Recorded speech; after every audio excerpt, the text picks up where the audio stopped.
Bé, doncs comencem, si us sembla. Primer de tot, agrair l'assistència, que avui en dia que vingui gent personalment a aquests actes costa molt, tot i que tenim uns ponents magnífics, però la veritat és que costa, encara ha de venir més gent, esperem que es vagin incorporant. Bé, primer haig de demanar disculpes perquè els tres ponents són homes i hauria d'estar més equilibrat. És culpa nostra. Inicialment teníem previst una dona i dos homes, però la dona va dir no puc venir i al final són tres ponents homes i no ho tornarem a fer, els deia res. Us explico l'estructura de la xerrada. Nosaltres des de TAC sempre estem amb el neguit que hi ha dos col·lectius importants, que són les grans empreses i els multimilionaris, que no paguen el que han de pagar, o pensem que no paguen el que han de pagar. No tothom, però sí d'una forma, creiem, massa majoritària.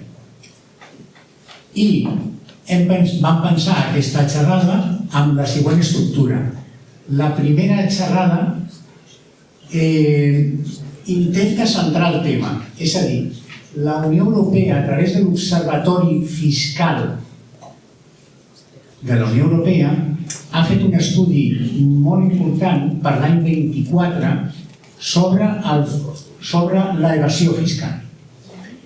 I fonamentalment s'enfoca en els dos col·lectius que nosaltres estem dient, grans empreses i multimilionaris, que són habitualment els que no tots, però sí un percentatge important, pensem que no paguen correctament els seus impostos.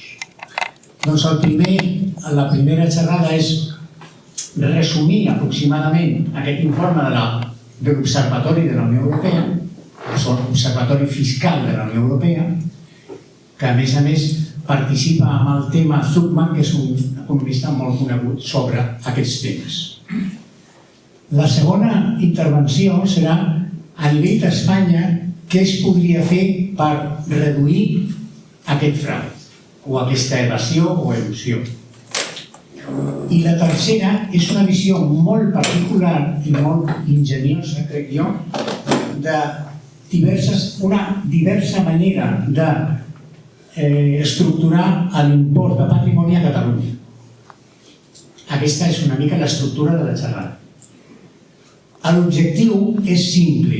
Nosaltres des de TAC som una petita associació, uns quants jubilats, però ara hi ha gent jove, com el Matías, per tant no tots som jubilats, i l'objectiu que tenim és, així com abans, fa 50 anys, defraudar Hisenda era com un mèrit, la gent col·loquialment deia jo he defraudat Hisenda amb orgull. I ara això ha passat de moda i no és un orgull. Ens agradaria que aquest sistema arribés a les grans empreses i als multimilionaris.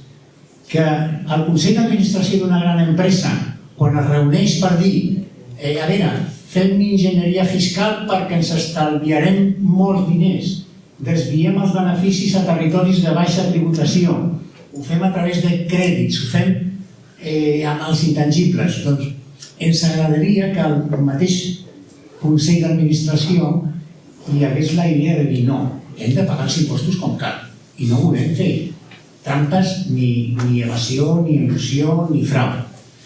I això és el que ens agradaria. Nosaltres només portem un gra de sorra. Bé, això és la nostra intenció.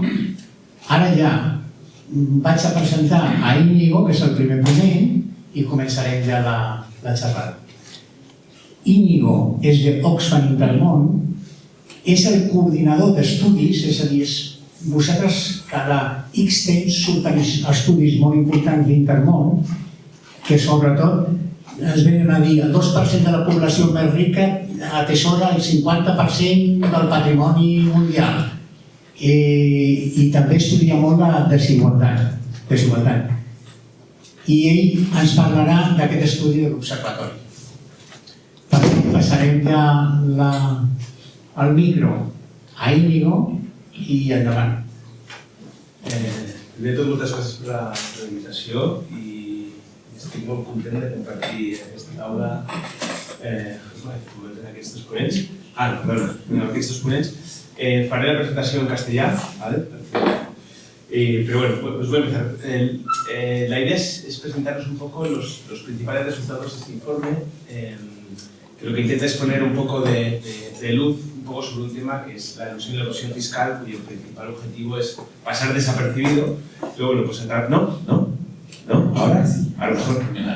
¿Sí? Vale, acercaré más al micro. Pues es explicar un poco los principales resultados de este informe, que de alguna manera lo que intenta es poner luz a uno de los temas que pretende estar en la oscuridad, ¿no? Que es el de evasión y evasión fiscal, que es este informe que ha realizado este centro de estudios que está financiado por la Unión Europea, que es el Observatorio Fiscal de la Unión Europea, y que de alguna manera lo que hace es hacer un análisis de la situación de en qué punto estamos en lo que es la evasión y elusión fiscal de grandes patrimonios, ¿de acuerdo? Y de las grandes empresas multinacionales.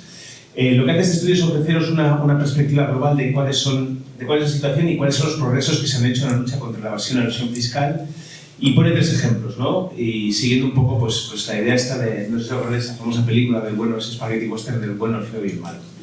Está preparado por el Observatorio Fiscal de la Unión Europea, pero que detrás de él hay un trabajo de más de 100 personas investigadoras, que además hay una página web muy interesante, que es este Atlas of the Offshore World, que además hoy han ofrecido una actualización, que podéis ver los datos país por país. Yo voy a ofrecer los datos globales, pero por ejemplo podéis ver cuáles son los datos para España o para las principales economías de todo el mundo, tanto las que ocultan como de las de donde salen pues todo este patrimonio, estos flujos de beneficios, etcétera, que están ocultos. Y la idea que propone es que a nivel global tenemos que avanzar a una especie de, como un panel internacional para el cambio climático, que es un espacio en el que investigadores de todo el mundo lo que hacen es analizar de manera constante pues, los principales estudios sobre el cambio climático. Pues lo que pide es que haya una institución de ese calibre, pero a nivel para hablar de la fiscalidad internacional, ¿vale? Bueno, ¿cuál es la historia buena? La historia bonita, ¿no? La historia bonita es un ejemplo de que se pueden hacer cosas para reducir lo que es la evasión fiscal, ¿no? Y pone como ejemplo el intercambio automático de información bancaria que se inició en 2017-2018, ¿de acuerdo? Y que eso ha permitido, pues de alguna manera, pues, reducir la proporción, las estimaciones que tenemos sobre la proporción de riqueza financiera que elude el pago de impuestos, ¿no? Aquí tenéis en este gráfico lo que tenéis es de 2002 a 2022, esa línea azul es la riqueza que está en paraísos fiscales, en guaridas fiscales, y en la línea naranja lo que tenéis es de esa riqueza que se estima que no paga ningún tipo de impuestos, ¿no? Y lo que viene a explicar es esta historia bonita, ¿no? Una historia buena, que se pueden hacer cosas, ¿no? Pues el intercambio automático de información entre bancos pues ha permitido reducir ese porcentaje de riqueza que en todo el mundo está en paraísos fiscales, que está en torno al 10%, pero que se ha reducido mucho aquella que pasa desaparecida, que pasa desapercibida por el fisco, ¿no? La riqueza territorial de hogares financiera, solo de hogares, supone el 10% mundial, pero solo el 25% de eso estiman que no paga impuestos, ¿no? Lo que pasa es que aquí solo está hablando de riqueza financiera y cada vez tenemos la riqueza que es inmobiliaria, ¿no? Pero bueno, por lo menos es un buen ejemplo, ¿no? De que se puede, de que ha funcionado. El feo es la cosa fea es el traslado de beneficios de las grandes multinacionales que acaban en guaridas fiscales y que es muy elevado, ¿no? Lo que es estimar un poco pues, a nivel mundial de todos los beneficios que tienen las grandes compañías globalizadas o internacionalizadas, cuántos de esos beneficios trasladan hacia guaridas fiscales. Como podéis ver en este gráfico, pues, entre 1965 y 2025 pues, ha aumentado mucho, pero lo que muestra este gráfico es ¿qué estamos perdiendo? ¿Cuál es el porcentaje de todos los ingresos, por el ingreso de sociedades, por el impuesto de sociedades, por los beneficios que tienen las empresas? ¿Qué porcentaje de toda la recaudación mundial estamos perdiendo porque están en paraísos fiscales, ¿no? La idea es que cada vez se trasladan, con las estimaciones que tenemos, que se han ido trasladando muchos de esos beneficios hacia guaridas fiscales. Ha habido algún avance y es que tenemos unos informes que se conocen como el informe país por país, en inglés es el Country by Country Report, que lo que de alguna manera pues, ha sido un pequeño avance porque nos dan información desagregada, etc. Pero bueno, podemos estimar un poco cuánto de ese dinero acaba en jurisdicciones que sabemos que pagan muy poco por este tipo de impuestos.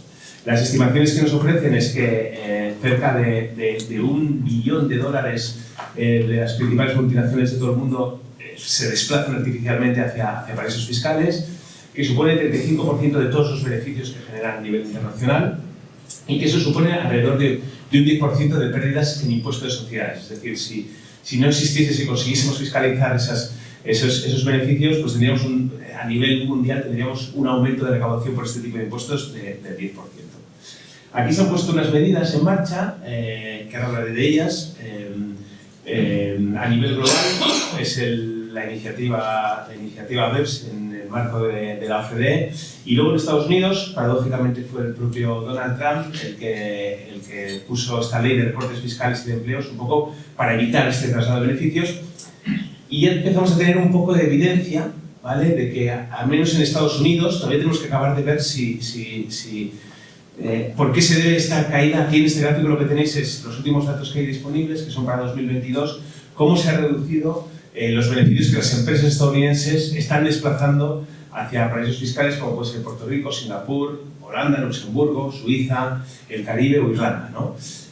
Pues parece que está empezando a funcionar, al menos en Estados Unidos está empezando a funcionar un poco, no están desplazando tantos beneficios de manera artificial. A nivel internacional está esta iniciativa BEPS, ¿vale?, que como os comentaba que es una iniciativa en el marco de Naciones Unidas de la OCDE. La OCDE, conocéis la OCDE, es un organismo en el que principalmente están representadas las principales economías liberales de todo el mundo. Es una organización que es bastante vestigio de la Segunda Guerra Mundial. Entonces el G20, sobre todo los países ricos del G20, a raíz de la crisis que sufrimos en 2008, no sé si os acordáis de ese famoso speech que hizo Sarkozy: vamos a reformar el capitalismo, ¿no? Hubo una crisis muy fuerte, cuando empezamos con la austeridad había unas necesidades de gasto público muy fuertes, pero de repente abrimos la puerta de las arcas públicas y vimos que había poco dinero, y entonces una de las cosas que vimos entonces es que bueno, pues la globalización ha hecho cosas buenas, y uno es la reducción de la pobreza en todo el mundo, pero los principales beneficiarios de la globalización pues han sido las grandes multinacionales y los grandes patrimonios. Entonces, a partir de ahí se inició el G20, le dijo a la OCDE: oye, hay que poner un poquito de orden aquí, ¿no? Entonces, en 2015 pues, se inicia este proceso de BEPS, que es el acrónimo de Base Erosion of Profit Shifting, que es evitar la erosión de las bases fiscales y el traslado artificial de beneficios. Se empezó a hablar en 2015 y entonces hubo un acuerdo en 2021 que firmaron más de 140 países, etc., en los que se discuten principalmente dos temas, ¿vale? Uno, definir dónde tienen que pagar las empresas multinacionales los impuestos. Es decir, por ejemplo, cuando nosotros aquí compramos alguna cosa a través de Amazon, esos ingresos y esos beneficios que está generando Amazon, por ejemplo, en una venta que hacemos nosotros desde nuestra casa aquí en Barcelona, ¿dónde acaban pagando esos impuestos? Pues hemos oído mucho hablar de Irlanda, etcétera, pues al final acaban trasladando, poner un poco de orden y saber dónde tienen que pagar los impuestos. Y luego otra parte importante es establecer un piso mínimo. Es decir, vamos a poner un piso mínimo a nivel internacional para que de alguna manera pongamos puertas al campo y delimitemos la capacidad que tienen los países para competir unos con otros en esta especie de carrera que tenemos a lo loco por poner cada vez impuestos más bajos, ¿no? Que es ese pilar, pues ese mínimo a pagar. Lo acordado, lo que hemos llegado a un consenso es ese pilar, pues es establecer ese tipo mínimo que queremos que paguen las empresas multinacionales, que es el 15%, ¿no? Lo que pasa es que, claro, una cosa es lo que acuerdas, una cosa es vamos a establecer un tipo mínimo, vamos a intentar poner un poco de coto a esa competencia que está habiendo entre jurisdicciones, y bueno, pues cuando empiezan a negociar, pues ahí cuando empezamos en la letra pequeña, pues cuando uno mira la letra pequeña, pues vemos que hay una serie de debilidades y deficiencias, ¿no? Lo primero que podemos discutir es si ese 15% es realmente suficiente, ¿no? A nuestro parecer y a nuestro análisis pues acerca mucho al tipo efectivo que podemos tener en paraísos fiscales como puede ser Singapur. Luego vemos la letra pequeña y una serie de exenciones, etcétera, que la verdad es que debilitan bastante esa idea inicial de evitar esa competencia entre países para atraer beneficios de empresas porque van a pagar menos impuestos, ¿no? Entonces ese es un acuerdo que unos días uno lo puede ver como el vaso medio lleno ¿vale? Pero otros días lo miras como el vaso bastante vacío, ¿no? Y de hecho, no sé si estáis oyendo estos días que estas discusiones, estas negociaciones que está habiendo entre diferentes partidos políticos en España, ¿no? A raíz de los presupuestos, se está hablando mucho de tributos, etc. Todas estas ideas que se están discutiendo de si seguimos con un impuesto extraordinario a las energéticas, que esto hemos oído mucho, si aumentamos rentas de capital, esto se está discutiendo en el marco de la transposición de este Pilar 2. O sea, son medidas adicionales que están poniendo los partidos políticos porque el Congreso este año tiene que ratificar, esto es de la OCDE, se ratifica la OCDE, de la OCDE pasa a Europa y de Europa como directriz la tenemos que traer a la legislación nuestra, ¿no? Entonces, esto que estáis escuchando estos días, que se oye muy poco de esto del 15%, el mínimo 15%, se oye de otras muchas cosas, pero esta es la ley principal que se está discutiendo, es esta, del 15%, ¿no? Entonces, lo que tenemos es un acuerdo que como decías, es descafeinado, pues porque al final del diseño lo que vemos es que el tipo mínimo es de 15%, pues es muy poco, y cuando uno mira el diseño, como os comentaba, pues hay una serie de exenciones que no acaba de ayudar a conseguir realmente reducir esa competencia entre jurisdicciones. Luego está el malo, ¿vale? Que es un análisis que han estado haciendo un poco. He hablado de una cosa buena, que es el intercambio de información automática. He hablado de una cosa fea, que es este acuerdo de las empresas multinacionales, pero ahora voy a hablar del caso malo, ¿no? Y ahí tenéis ahí al malo, también la foto del malo en la película. Y es este análisis que han conseguido hacer a partir de datos administrativos, de datos reales, y conocer realmente qué es lo que pagan de manera efectiva, considerando los principales impuestos, pues las grandes fortunas, ¿no? Estamos hablando de personas muy millonarias, ¿no? Y ahí tenéis en ese gráfico. En ese gráfico lo que refleja es ordenando a las personas en función de sus niveles de renta, pues veis, considerando los principales impuestos, que son el impuesto a la renta que tenemos aquí, el IRPF, el impuesto de patrimonio. En los países es diferente, va variando, tiene diferentes formas, pero aquí lo que tenéis es qué es lo que pagan en relación a su renta en diferentes países, ¿no? En Italia, en Francia, en Países Bajos y en Estados Unidos, ¿no?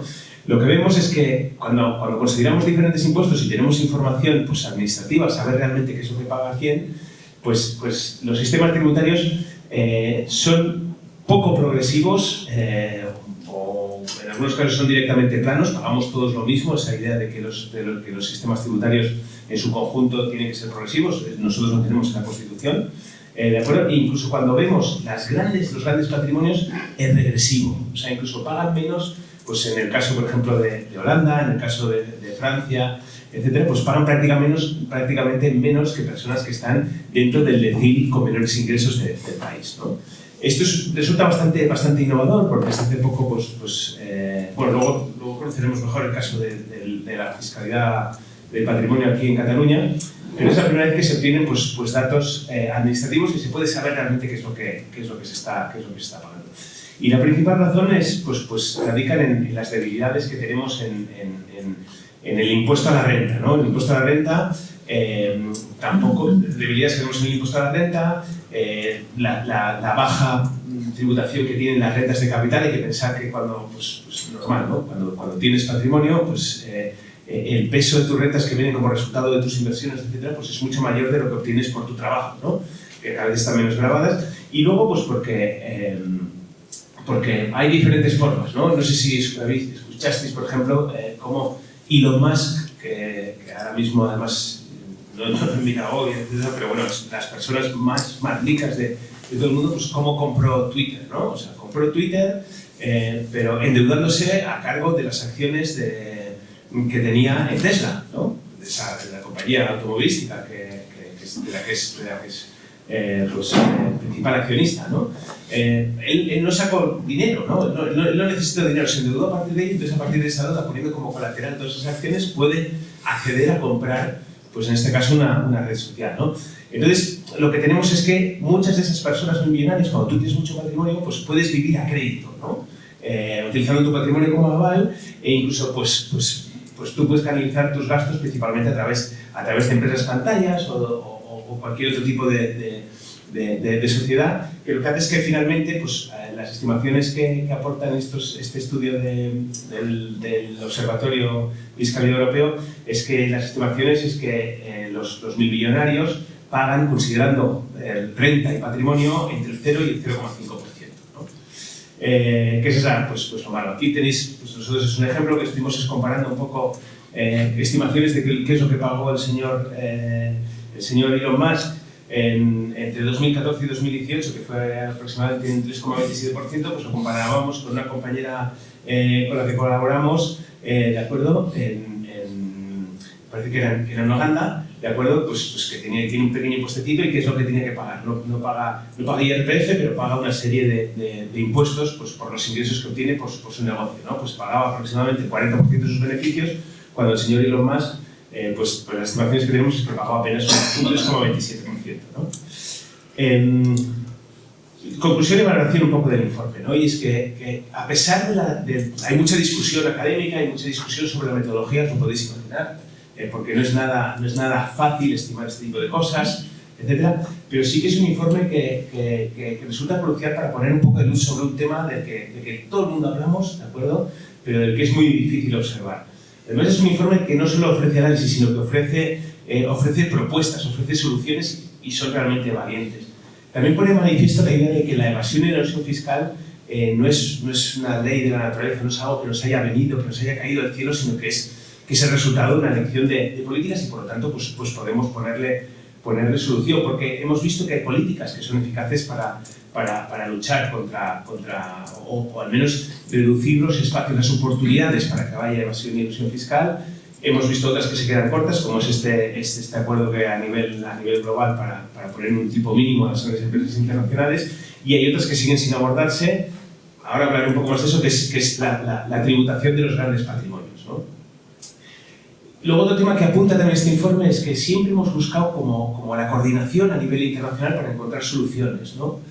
Pero lo que estamos viendo es que puede haber soluciones que podríamos llamar más unilaterales cuando hay un grupo importante de países. Y de hecho la solución que se propone encima de la mesa para establecer un tipo mínimo para las grandes empresas internacionales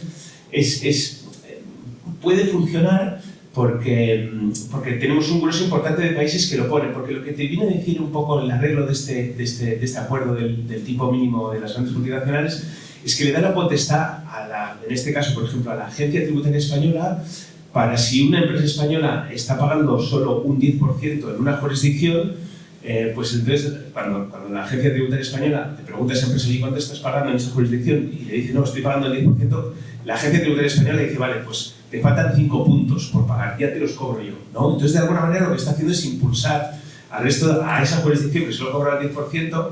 Es un poco como lo que habéis oído hablar del impuesto de solidaridad a las grandes fortunas, ¿no? Que pues es un poco esa manera, ¿no? Al final lo que le dijo el gobierno central le vino a decir a algunas comunidades autónomas, a Madrid y Andalucía principalmente, diciendo, oye, si no lo recaudas tú, lo recaudo yo, ¿no? Y entonces, por ejemplo, hemos visto cómo en Madrid, pues el gobierno de Madrid ha reculado y ha dicho, vale, pues yo vuelvo a poner el impuesto de patrimonio. Es esta manera como de incentivar, pues intentar poner coto a esa especie de competencia, ¿no? La idea de que cualquier país puede ejercer como de recaudador de impuestos de última instancia, ¿no? De último recurso, ¿no? Y acabar un poco, 2 minutos explicar un poco dónde está la agenda global, ¿no? En qué temas están. Son 4, me voy a fijar en 3, ¿no? La tributación de grandes empresas, la agenda de tributación de la riqueza de individuos y lo que es la gobernanza global y la establecimiento de una convención marco de fiscalidad internacional y fiscalidad ambiental que se está discutiendo ahora mismo en Azerbaiyán en el marco de la COP, que aquí no entraré porque está todo un poco en el aire, ¿no? La idea un poco de BEPS es que efectivamente, o sea, un piso mínimo es posible. He puesto la idea esta del vaso medio lleno, medio vacío, ¿no? O sea, esta idea de establecer un piso mínimo sirve para romper esa competencia desleal, pero cuando luego lo hemos visto la puesta en marcha, o la puesta en práctica, cuando se sientan todos los diferentes países y cuando intentamos ponerle pues los detalles, ¿no? Pues vemos este tipo de cosas. Pues unos países piden exenciones para una serie de cosas. El sector financiero ha quedado fuera, por ejemplo, de este acuerdo, ¿no? Pues porque ahí empiezan los intereses. Estados Unidos, por ejemplo, pedía un 21% para ese tipo mínimo. Nosotros pedíamos un 25%, pero al final se ha quedado en un 15%, porque si no, había algunos países, Irlanda, por ejemplo, que no lo iba a firmar, ¿no?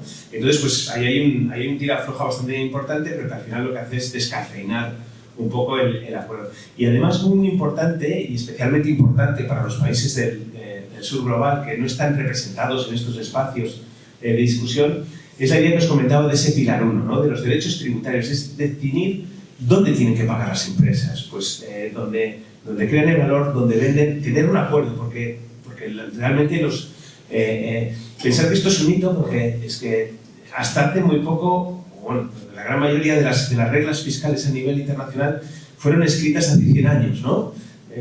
Con una compañera mía, con Susana, que Carlos la conoce muy bien, pensamos, era como escuchar música con la gramona en vez de con el streaming, ¿no? O sea, no ha habido nada significativo. La manera como tributaban las grandes empresas era que tenían que tener unas oficinas, ¿vale? Presencia.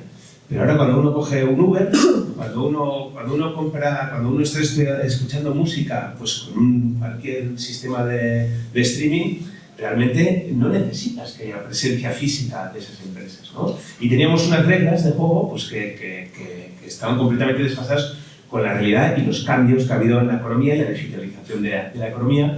Entonces es muy importante pues que sobre todo para los países del sur global, porque os podéis imaginar que la gran mayoría pues, de multinacionales del mundo pues, están en países del norte global. Todas estas cosas se negocian, insisto, en la OCDE, en la que estamos representados principalmente los países del norte global, y entonces pues ahí tienen mucho que perder, ¿no? Y ese es un tema importante. Luego, lo que hace referencia a la fiscalidad de los se les conoce como los individuos ultra ricos, ¿no? O los millonarios, etc.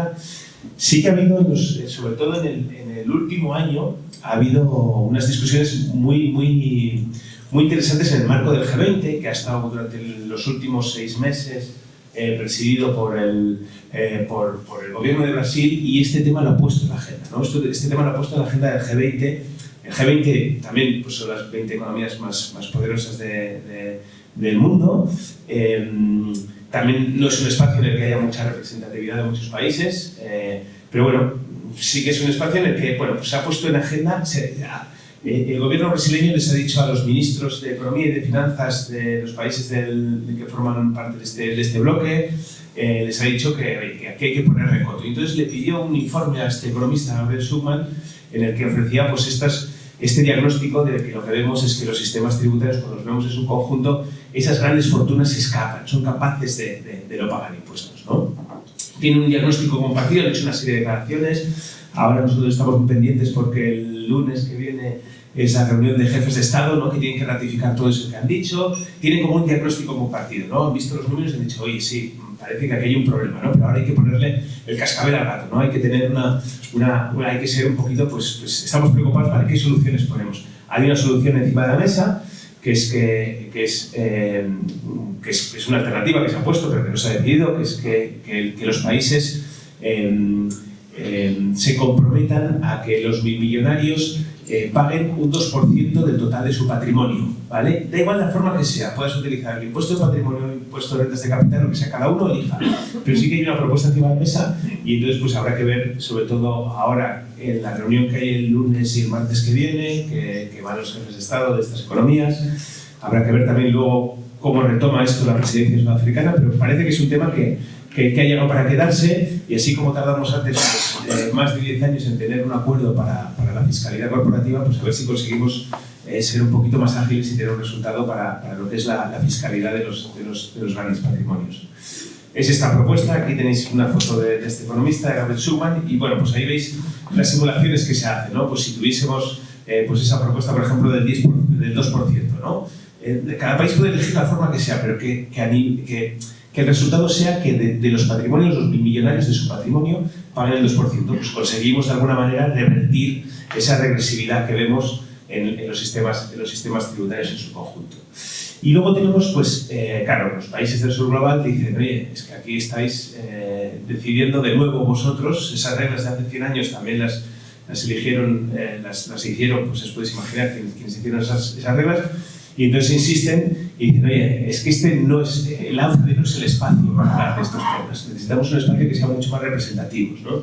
Hay esta idea de que si no estás en la mesa eres parte del menú, ¿no? Y eso, pues los países del sur global lo tienen bastante claro, y entonces pues lanzar una propuesta en Naciones Unidas y decir, oye, hay que desarrollar un marco. Estas discusiones hay que tenerlas en Naciones Unidas.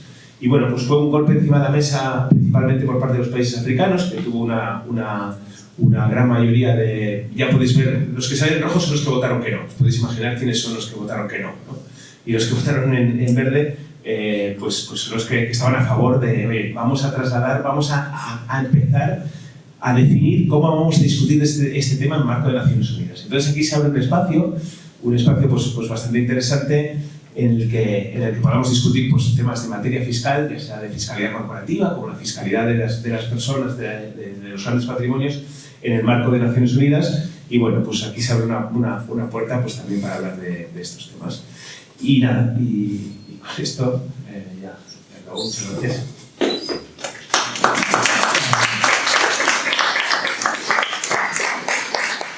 Vale, muchas gracias, Íñigo, muy interesante tu presentación. Ahora Carlos hablará un poco más de las soluciones que se pueden buscar en España a nivel de fiscalidad. Carlos Cruzado es abogado técnico del Ministerio de Hacienda. Es autor del libro Los ricos no pagan IRPF, que es un libro que recomendamos mucho, en el cual se ha basado también el título de esta charla. Y también es presidente del Sindicato de Técnicos del Ministerio de Hacienda, que es un sindicato que lleva muchos años reclamando más competencias y más recursos para reducir el fraude fiscal en España. Así que, sin más, te cedo la palabra. Muchas gracias. Muchas gracias. Gracias, Ata, por organizar esta mesa, por invitarme. A vosotros por aguantar, espero que aguantéis toda la tarde. Y bueno, solo comentar algo al hilo de la exposición de Íñigo, que es verdad que, bueno, hablaba de problemas, ¿no? de los palos en las ruedas que se están poniendo en muchas de estas iniciativas, esa rebaja, ¿no? Al 15%, cuando se hablaba del 21% en Estados Unidos, del 25%. Es verdad que, bueno, ya tenía que estar aprobado ya en España, con fecha en diciembre ya tenía que estar aprobado, se ha retrasado por las vicisitudes políticas en España, pero con todos los problemas que hay, con todo lo lento que van estas novedades, ¿no? Yo creo que hay algo positivo, ¿no? Y es que hace algún tiempo que se está hablando de todos estos temas, ¿no? Era impensable hace 10 años y hace menos que estuviéramos hablando, como hablaba Íñigo ahora, de esa posibilidad de establecer un impuesto a los millonarios, ¿no? Antes nos parecía imposible hablar de un impuesto mínimo para las grandes empresas. Ahí están, con todos los problemas, con todo lo lento que va, pero están empezando a cambiar las cosas, ¿no? Yo recuerdo hace ya unos años cuando el Fondo Monetario Internacional nos dijo, de pronto, creo que fue en el año 2017, que el grave problema económico en este momento era el incremento de las desigualdades, ¿no? Hasta ahora el problema, supuestamente, era la progresividad, ¿no? De hecho, durante años se decía que la progresividad de los sistemas tributarios lastraba el crecimiento y, de hecho, asistimos a una ola en todo el mundo, también en España, ¿no? En la que, bueno, fueron disminuyendo los impuestos o desapareciendo los impuestos sobre la riqueza, fueron disminuyendo y sustituyendo a los impuestos sobre la renta, a los impuestos directos, los impuestos indirectos, a los rendimientos de capital o a la tributación de los rendimientos de capital, los de trabajo. Bueno, pues esto parece que hace unos años ha empezado a cambiar, ¿no? Y de hecho hay algo que me gusta recordar, que aquí quizá no se ha hablado mucho de ello, pero que es importante, lo que ocurrió hace 2 años en Reino Unido, ¿no? Con Liz Truss, una efímera primera ministra que llegó con ideas, intentando resucitar ideas desde el punto de vista fiscal de Margaret Thatcher, y anunció una bajada de impuestos generalizada en grandes empresas. Bueno, pues esto fue castigado hasta por los mercados. Duró exactamente 44 días el gobierno de esta señora y se echaron encima no solo las instituciones europeas, americanas, sino los mercados. Al final las agencias de calificación hicieron que la deuda británica pues pasara problemas, y yo leía entonces opiniones del fondo, de la OCDE, pero también de una agencia de calificación que hablaba de que ese planteamiento iba a incrementar de manera importante las desigualdades y eso es un problema económico. Eso es lo que dice el fondo, que ya no es un problema político y social solamente, sino que es un problema económico, ¿no? Bueno, esto era un preámbulo para poner en manifiesto cómo, bueno, quizá con una visión demasiado optimista, parece que las cosas empiezan a sonar de forma diferente, sobre todo fuera. Aquí dentro del Estado español no tanto. De hecho, llevamos ya 2 años que en la cumbre de Davos, y de eso Oxfam yo creo que tiene una buena responsabilidad. Vemos una lista de multimillonarios, casi todos americanos, que lo que plantean es que tienen que pagar impuestos. Le piden a los estados, ¿no?, a los gobiernos, que les graven, porque, como decía uno de estos multimillonarios, pagaba menos que su secretaria, ¿no?, decía Buffett. Y bueno, llevamos 2 años así. Es una lista, sobre todo, de multimillonarios americanos, algunos europeos y ninguno español. Ni uno, no busquéis porque no hay ninguno español. Los españoles, al contrario, cada vez que se tocan el impuesto sobre la riqueza, vemos rápidamente a algún presidente de algún banco o a alguna presidenta decir que aquello es una ruina. Bueno, por supuesto, que decir de los impuestos a la banca, a las energéticas, todo esto es un desastre, ¿no? Parece que se va a acabar el mundo, pero no se acaba. Llevamos ya unos años, pocos, con ese impuesto a la banca. Vemos que además la banca va teniendo resultados cada vez superando los anteriores, y con el impuesto, ¿no? Bueno, dicho esto, la jornada o la mesa de hoy se llama "Los ricos no pagan ni IRPF ni patrimonio", ¿no? Yo diría que no pagan, o al menos en sus justos términos, prácticamente ningún impuesto, ¿no? Que no pagan IRPF, esto es algo que José María Aznar hace ya unos cuantos años lo declaró, pero abiertamente, ¿no? Los ricos no pagan IRPF. Con esa bajada de impuestos que acordó en el año 98, el impuesto sobre la renta, que era criticada por el Partido Socialista en la oposición, diciendo que iba a hacerles, iba a ayudar a los ricos, ¿no? Entonces Aznar hizo unas declaraciones diciendo que eso era absurdo, porque los ricos ya se sabe que no pagan IRPF, ¿no? Bueno, pues esta frase la repitió exactamente igual 20 años después, en el año 98, Pedro Sánchez. En otro sentido, porque él lo que planteaba era una subida de los tipos más altos, ¿no?, para las rentas mayores, y decía que hay que hacerlo porque los ricos no pagan IRPF. Bueno, pues es verdad, los ricos no pagan IRPF, o no lo pagan como deberían, ¿no? Y no lo pagan porque, bueno, utilizan sociedades, muchas veces grandes sociedades, si hablamos de los ultra ricos, ¿no?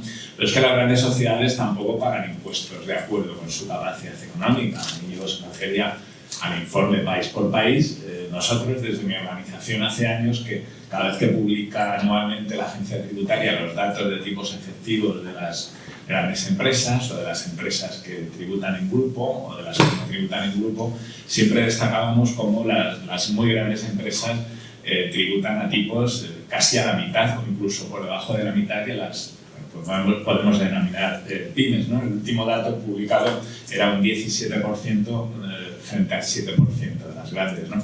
Año tras año se nos criticaba cuando hablábamos de esto, y se criticaba a la agencia tributaria desde la COE, desde determinados sectores, porque se decía que estábamos comparando, cuando hablábamos de tipos efectivos sobre los beneficios mundiales de estas empresas que tienen una gran actividad fuera, con el impuesto pagado en España, ¿no? Era verdad, era el dato que se estaba publicando, pero cuando se empezó a publicar ese informe país por país, que tiene defectos, claro, sobre todo el fundamental es que no sea público, ¿no? Es un informe que tienen que rendir a las agencias tributarias europeas estas muy grandes empresas que facturan más de 750 millones de euros, tienen esa cifra de negocio, y ese informe no se publica.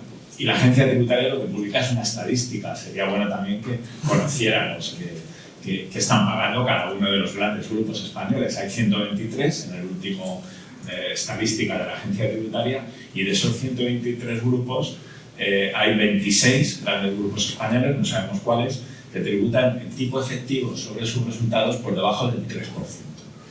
Y aquí ya sí que estamos computando, en ese informe ya se están incluyendo los beneficios mundiales, pero también los impuestos pagados en todo el mundo, con lo cual pues parece que efectivamente, como en su día decía Ángel Gurría, el director de la OCDE, ¿no?, que esos convenios que se habían ido firmando durante años para evitar la doble imposición, lo que estaban favoreciendo era la doble exención, ¿no? Vemos que los grandes grupos ni pagan dentro ni pagan fuera, ¿no?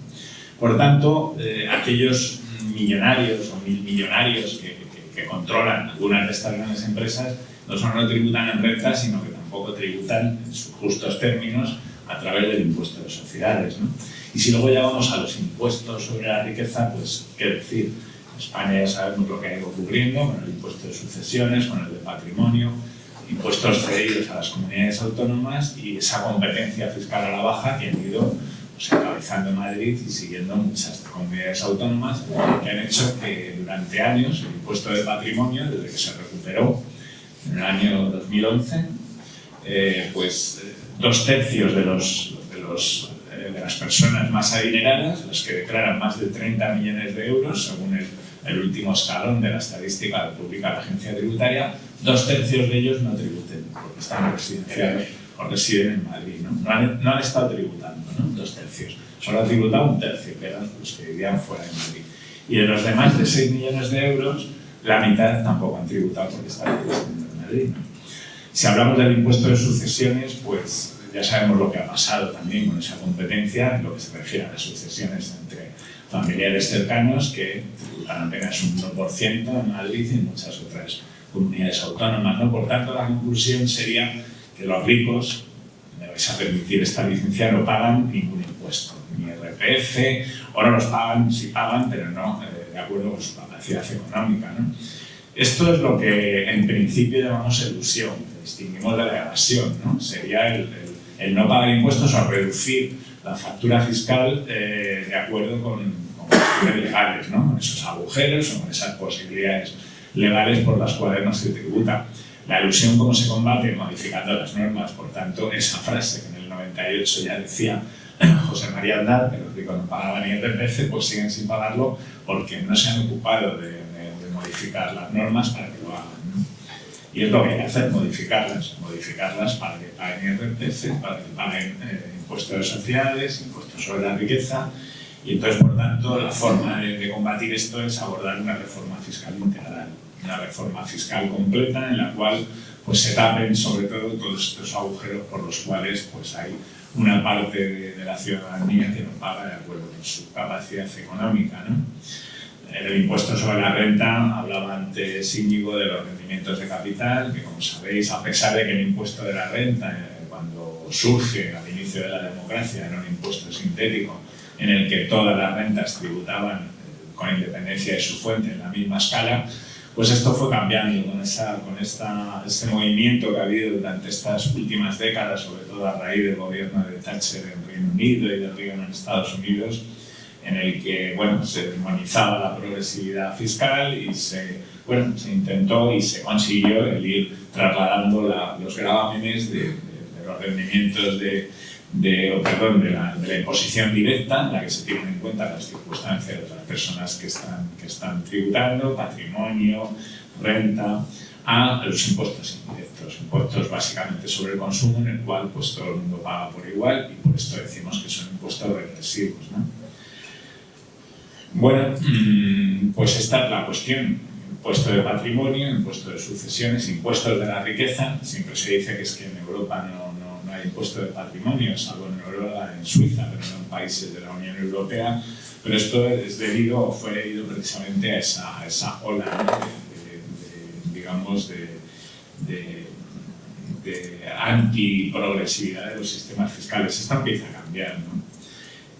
Si tenemos en cuenta lo que piensan los ciudadanos y vemos el informe o el estudio que cada año publica, ahora cada año, antes era con menos periodicidad, ahora cada año el CIS publica un estudio que se llama Opinión Pública de Política Fiscal, donde podemos analizar, no en los últimos años, sino en toda la serie histórica, cómo hay una opinión transversal, por cierto, la que opinan más o menos la mayoría de los ciudadanos con independencia del voto, del partido al que votan.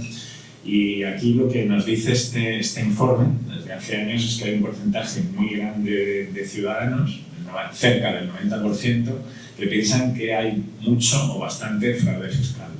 También hay un porcentaje cercano al 80% que lo que dicen es que piensan que el sistema no es justo, que no paga más quien más tiene.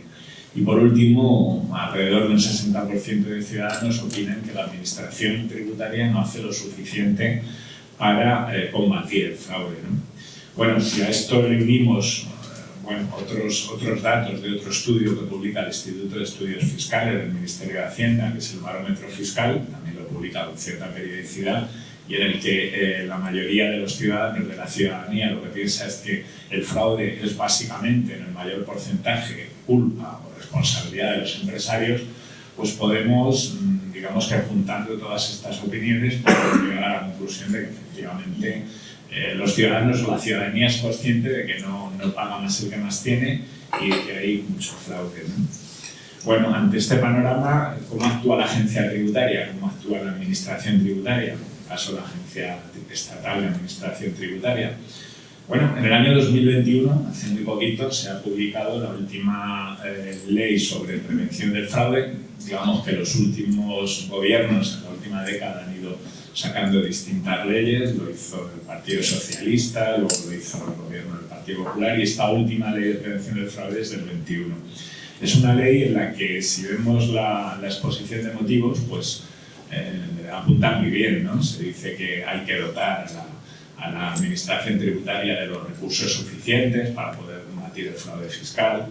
Se dice en el primer apartado de la exposición de motivos que hay que aunar esfuerzos en relación con el control de las grandes fortunas, sus relaciones familiares, societarias. Bueno, todo esto suena muy bien. Lo que ocurre es que luego, si analizamos la ley, sí que es verdad que hay, bueno, una serie de cuestiones que, de hecho, desde mi organización veníamos planteando, como era el rebajar el uso de efectivo a los 1.000 euros, como era el reducir la posibilidad de exclusión a través de SICAD, bueno, una serie de cuestiones que están muy bien, pero la ley no hablaba en principio de los efectivos necesarios para llevar adelante todo este trabajo, ¿no? A pesar de que en la exposición de motivos sí que se decía que nos hablaba de la necesidad de contar con la dotación de medios necesarios para optimizar sus resultados, ¿no? Bueno, y digo que al principio no contemplaba nada porque al final del trámite parlamentario se incluyeron unas disposiciones adicionales en contra del criterio del Partido Socialista en el gobierno, pero salió con el voto de parte de la oposición y también de partidos que están apoyando al gobierno. Se incluyó una disposición que lo que nos dice la disposición adicional sexta es que el gobierno dictará la normativa necesaria para que en el plazo de 8 años, todo esto lo tenía que haber hecho en 6 meses, contemos con efectivos suficientes y equiparables a la media de la Unión Europea. Otro estudio que se publica con cierta periodicidad, en septiembre se ha publicado el último por parte de la OCDE, es una comparativa de administraciones tributarias, ¿no? No solamente en el ámbito de la tributación, sino también de lo que es la propia administración, los medios de que dispone. Bueno, en este estudio quedamos siempre bastante mal. De hecho, en el último aparecemos en penúltimo lugar de los países europeos en cuanto a medios en relación con efectivos, en relación con ciudadanos y contribuyentes, ¿no? Por tanto, esta disposición que se aprueba en la ley lo que intenta es que, bueno, el gobierno se ponga las pilas y adopte las medidas necesarias para contar con más medios. Según nuestros datos, nuestros estudios, pues tendríamos que duplicar los medios de la agencia tributaria de aquí a estos 8 años. Es en el 2029, ya quedan menos años, son 5, ¿no? Sin embargo, está incumplida esta disposición adicional. El gobierno no hace más que sacar convocatorias de oposiciones que apenas cubren las jubilaciones. Ahora, en estos años, hay muchas jubilaciones en el Ministerio de Hacienda, el PNIBUN y todo lo que conlleva, y apenas se están reponiendo los efectivos, ¿no? Por tanto, se está incumpliendo. Hay otra disposición adicional que también se incluyó en el último momento, que lo que obligaba al gobierno era hacer un estudio sobre economía sumergida, elusión, evasión fiscal, desagregado por sectores, impuestos, territorios, y esto también tenía que haberlo hecho en el plazo de 6 meses y no lo ha hecho, ¿no? Y esa disposición adicional dice que esos resultados de esos informes que tendría que hacer un experto o expertos independientes, que podría ser el Instituto de Estudios Fiscales del Ministerio de Hacienda, se llevarían al Parlamento, se debatirían y se adoptarían las medidas necesarias para mejorar esa lucha contra el fraude en cuanto a efectivos, la necesidad de más medios y demás, ¿no? Pues esto tampoco se está haciendo. Es más, la Administración, el Ministerio de Hacienda, la directora de la Agencia Tributaria, en varias comparecencias ya en el Congreso, pues lo que dice es que esto no lo van a hacer, ¿no? Por tanto, aquí tenemos un problema de medios, de efectivos. Es verdad que a nivel informático, a nivel de inteligencia artificial, de todas las últimas tecnologías, pues la agencia tributaria se está dotando de ellas y va funcionando bien en ese sentido, pero desde luego sin contar con los medios suficientes va a ser muy difícil. Y no solamente contar con más medios, sino optimizar los medios de que dispone la agencia tributaria se centra básicamente, y es su forma de proceder, en el control de discrepancias de rendimientos de trabajo, de autónomos, de pymes, y dedica un menor esfuerzo, un esfuerzo mínimo, al control de las grandes fortunas y de las grandes empresas. Esto es un dato, ¿no? Nosotros decimos que aproximadamente el 80% de los efectivos de la agencia tributaria están dedicados a esta labor, ¿no? A estas discrepancias. Y de hecho hay un dato, y es que el 75% de las comprobaciones, de las actuaciones de comprobación, se realizan en el impuesto de la renta y tienen un descubrimiento de deuda media de 1.000 euros, ¿no? Por tanto, creemos que es necesario el que la agencia tributaria desplace la lupa hacia precisamente donde está el gran fraude, que es en grandes fortunas y en grandes empresas, ¿no? No solo lo decimos nosotros, hay otros sectores, otros colectivos en la agencia tributaria. Nosotros a veces les denominamos portavoces oficiosos de la agencia tributaria, y ahora diré por qué, que vienen diciendo lo mismo, ¿no? Y que lo que nos dicen, lo decían hace un par de años en relación con el plan de control de la agencia tributaria del año 2022, es que el control de las sociedades, del impuesto de sociedades, es un erial. Esto lo decía el colectivo de inspectores, tienen una organización profesional, y lo que nos decían es esto, ¿no? Es un erial, el impuesto de sociedades, el control es muy deficiente y es necesario pues modificar todo esto, ¿no? A pesar de que cada año la agencia tributaria pues, nos presenta, y la ministra de Hacienda, pues un informe en el que se dan muchísimos datos de actuaciones que se han realizado, pero que en definitiva suponen una continuidad año tras año, y nosotros entendemos que el modelo está agotado, ¿no? Está agotado. En esa ley de prevención del fraude se habla de paraísos fiscales, ya no de paraísos fiscales porque ahora se llaman territorios no cooperativos. Voy a acelerar porque se me va el tiempo. De territorios no cooperativos, y bueno, en relación con esos datos que nos comentaba Íñigo antes, este informe de la Oficina de Fiscalidad de la Unión Europea habla de 140.000 millones de patrimonios, de grandes patrimonios españoles en territorios no cooperativos, ¿no? Es verdad que será un 25%, como decía, la parte no declarada, pero ahí está ese dato, ¿no? Y sin embargo, en la Ley de Prevención del Fraude, que incluye, junto a dos criterios que ya se venían desarrollando para entender o considerar un territorio como un paraíso fiscal, que es la transparencia o falta de transparencia y el establecimiento de regímenes beneficiosos para no residentes y demás, pues se incluye ahora el nivel impositivo bajo, la fiscalidad nula o muy baja, ¿no? Y la ley lo que dice es que se aplicará a aquellos que tengan un nivel impositivo efectivo considerablemente inferior al exigido en España, y ahí se queda. Nosotros ya en su momento planteamos la necesidad de que esto se desarrollara, se estableciera un porcentaje para que fuera efectivo, ¿no? No lo es así, sin duda, ¿no? Voy a acelerar un poco y luego, como tendremos tiempo para debatir, ¿no? Bueno, al final me gustaría hacer una referencia, como decía antes, hablaba de un colectivo, de determinado sector de la agencia tributaria, que lo calificaba como portavoz oficioso, y es que en un tema tan candente, pasado algún tiempo, pero todavía está ahí, como el de la falta de inspección al rey emérito, a Juan Carlos I, es algo que nosotros estuvimos denunciando desde que aparecieron los primeros indicios de sus irregularidades fiscales. Como sabéis, durante años la agencia tributaria no abrió y no llegó a abrir una inspección al rey emérito. Estos portavoces oficiosos salían a defender aquella posición diciendo que como estaba investigando la Fiscalía, la agencia tributaria no podía intervenir. No es cierto. La Fiscalía lo que hace son actuaciones prejudiciales. La agencia tributaria no puede intervenir cuando ya hay una actuación judicial. Aquí no la ha habido. No la ha habido porque es la Fiscalía la que abrió investigación y la que lo cerró sin llegar a denunciar, ¿no?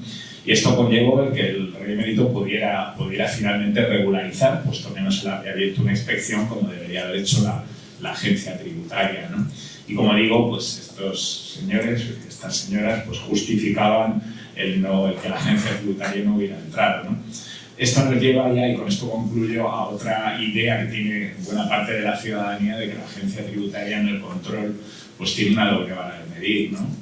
Tiene una vara de medir, por ejemplo, para el rey emérito, por ejemplo, para la familia Botín, como ocurrió en el año 2010 con la lista Falciani, que fue aquella lista de este informático que salió del banco HSBC en Ginebra, en Suiza, con una lista de contribuyentes, o mejor dicho, de no contribuyentes de todo el mundo. A España llegó la lista y ahí en esa lista aparecían toda la familia Botín. Esto salió a la luz, se publicó, más gente, salían cuentas, salían, en fin, números y cifras. Y la agencia tributaria, en vez de abrir una inspección en ese momento, pues utilizó un procedimiento que era el único que posibilitaba que pudieran regularizar a estas personas y que las exenta de responsabilidad penal, ¿no?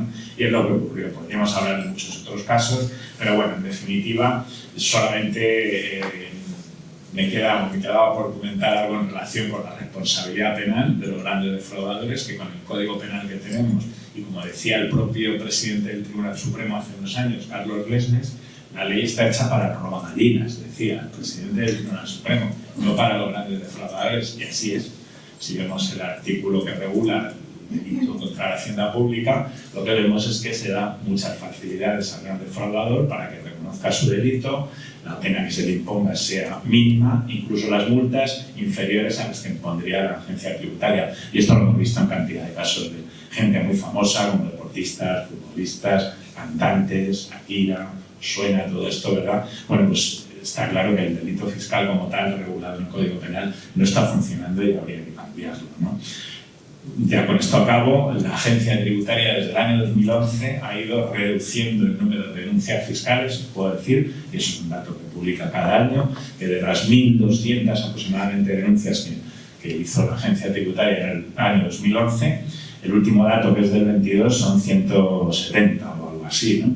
Bueno, ¿cuál es la razón? Pues hay varias razones, ¿no? Pero el hecho es que finalmente pues, los grandes defraudadores no tienen tampoco responsabilidad penal, ¿no? Conclusión, elusión de los ricos, reforma fiscal completa para acabar con ella, control del fraude con más medios, optimizando los recursos y desplazando la lupa hacia estas grandes bolsas de fraude, reforma de los delitos contra la hacienda pública, mayor coordinación entre administraciones tributarias, de esto podremos hablar luego, y control de la puerta giratoria. También podremos hablar luego de la cantidad de casos que hay de puerta giratoria, no de políticos, sino de grandes funcionarios o altos funcionarios de la agencia tributaria y todo lo que esto conlleva.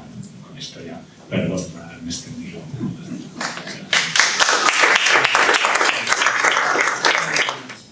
Buenas tardes, doctor. Buenas tardes.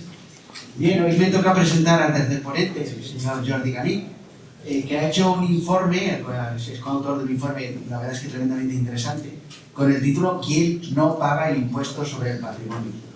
Y la verdad es que antes lo que estaba comentando con él, porque me ha parecido muy interesante, porque yo particularmente como funcionario en los años 2006 a 2010 estuve adscrito a la Inspección de la Agencia Tributaria de Cataluña y empezamos a trabajar en las inspecciones del impuesto sobre el patrimonio porque teníamos el convencimiento que había una gran bolsa de fraude.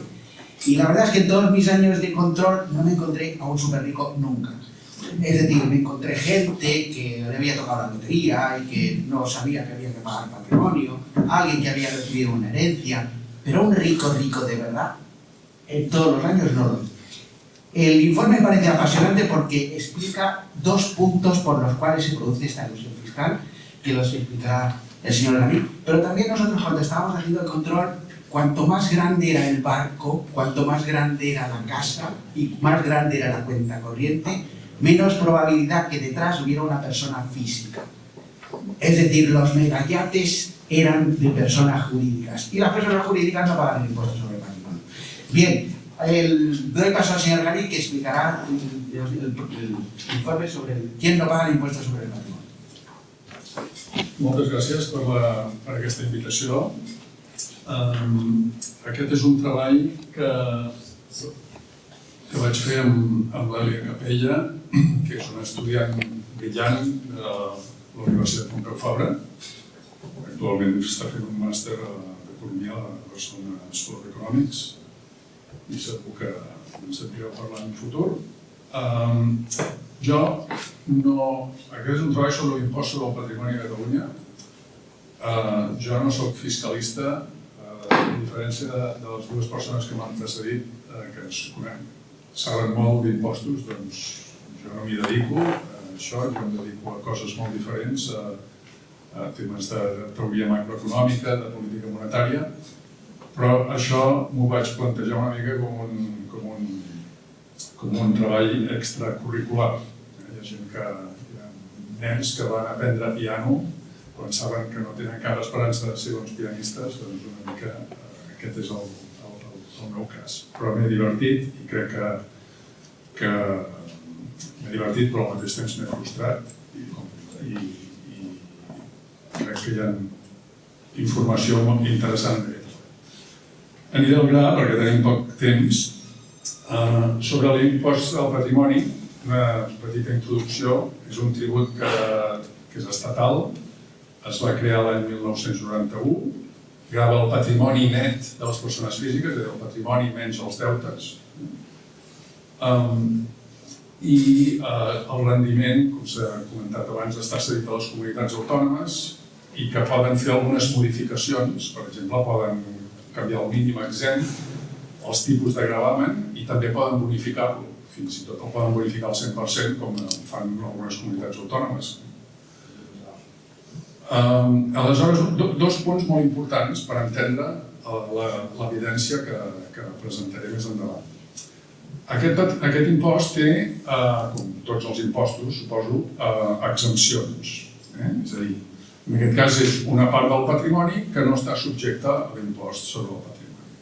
Aleshores, hi ha moltes exempcions, però em vull centrar en dues d'aquestes exempcions, que són els béns que estan afectes a una activitat empresarial i professional i, sobretot, les participacions en societats, és a dir, les accions que un individu pugui tenir en una determinada empresa, sempre que es compleixin uns requeriments. Quins són aquests requeriments? Primer, que no sigui una societat que sigui purament de gestió patrimonial, és a dir, ha de tenir una activitat econòmica real, que no sigui purament gestionar una cartera de valors o patrimoni immobiliari. I segon, que aquest individu ha de tenir més del 15% del capital d'aquesta societat o ha de formar part, ha de tenir la quantitat que sigui d'accions, però sempre que el grup familiar tinguin el 20%, més del 20%. Per tant, i en aquest grup familiar, ja sigui el mateix individu subjecte de l'impost o algun dels seus familiars directes, ha de tenir funcions de direcció en aquesta empresa i aquestes funcions de direcció han de ser reals en el sentit que li ha de suposar més del 50% dels ingressos que obté aquesta persona. És a dir, bàsicament ha d'estar dedicat. Aleshores, el que és molt important és que amb aquestes característiques entren bàsicament els actius, el gruix dels actius de les grans fortunes.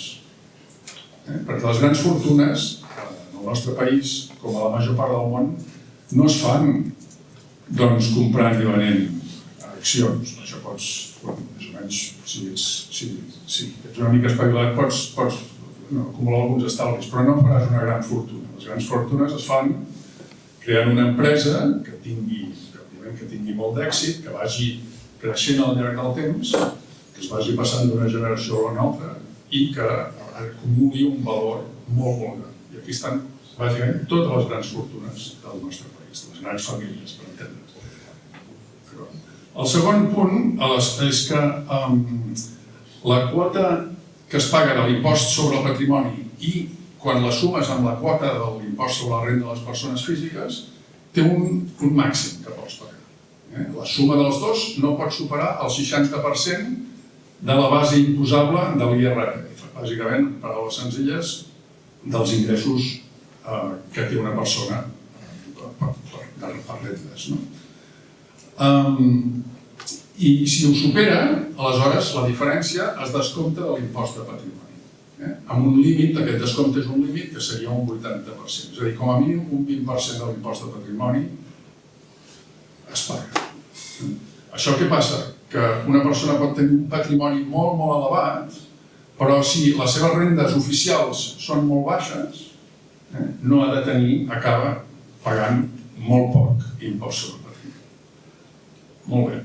Aquest impost des del 2022 s'ha complementat amb l'impost sobre les grans fortunes, que és a partir de 3 milions d'euros, i sobre el qual no pot haver-hi bonificacions per part de les comunitats autònomes, però el que un individu paga de l'impost de patrimoni ho pot deduir de l'impost sobre les grans fortunes. Molt bé. Aleshores, centrem-nos en l'impost del patrimoni a Catalunya. El mínim exempt són 500 milions i 300 milions amb l'habitatge habitual. O sigui, a la pràctica 800 milions, a partir de 800 milions una persona comença a tributar sobre l'impost de patrimoni. I aquí tenim els tipus de gravamen, que són progressius, això és important, com la major part dels impostos són progressius, és a dir, conforme augmenta el patrimoni d'una persona, aquesta persona ha de pagar un percentatge més alt. Això és el que defineix un impost progressiu. I una cosa que vull apuntar és que, tot i que aquests percentatges puguin semblar, per als que tots nosaltres paguem impostos normalment, puguin semblar molt baixos, 1%, 1,7%, 2%, comparat amb els 15, 20, 30, 40, 50% que es pot arribar a pagar sobre l'impost sobre la renda, per exemple. Clar, això és enganyós, perquè s'ha de pensar que els rendiments sobre el patrimoni, doncs, un rendiment normal seria, per exemple, el 3% o el 4%, el que obtenim dels estalvis que tenim invertits d'alguna manera en deute de l'Estat o en dipòsits a termini i tal. Aleshores, clar, si d'aquest 3% o 4% treuen un 1% o un 2%, això a la pràctica, si només sumes l'impost sobre la renda sobre els rendiments de capital, acaba sent un impost molt alt sobre el patrimoni. En el cas de Catalunya, l'impost sobre les grans fortunes és irrellevant a la pràctica perquè, com han fet altres comunitats autònomes, s'han fixat els tipus de gravamen a un nivell que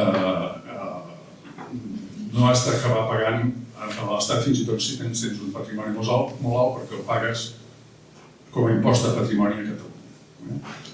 Molt bé. Aleshores, què hem fet amb aquest treball? Vam examinar les declaracions individuals, anònimes, de tots els 87.200 individus que van declarar l'impost sobre el patrimoni a Catalunya l'any 2022. I, en principi, una persona, un investigador, amb l'objectiu de fer un estudi com aquest, té accés a aquestes dades individuals i l'Agència Tributària de Catalunya ens va ser molt amable cedir-nos aquestes dades.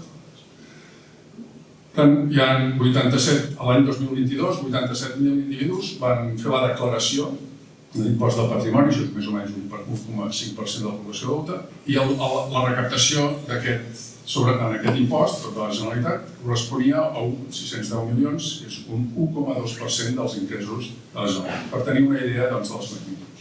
Això és una taula que descriu com està distribuïda, no entrarem a la taula, però en el treball, aquí veieu, no sé si ho podem veure, després tots seran gràfics i espero que ho veieu millor. Bàsicament el que hem fet d'aquests individus els hem classificat en 1, 2, 3, 4, 5, 6, 7 grups en funció del seu patrimoni brut. Perdó, no del patrimoni brut, del patrimoni de tot el seu patrimoni total, patrimoni net total, sense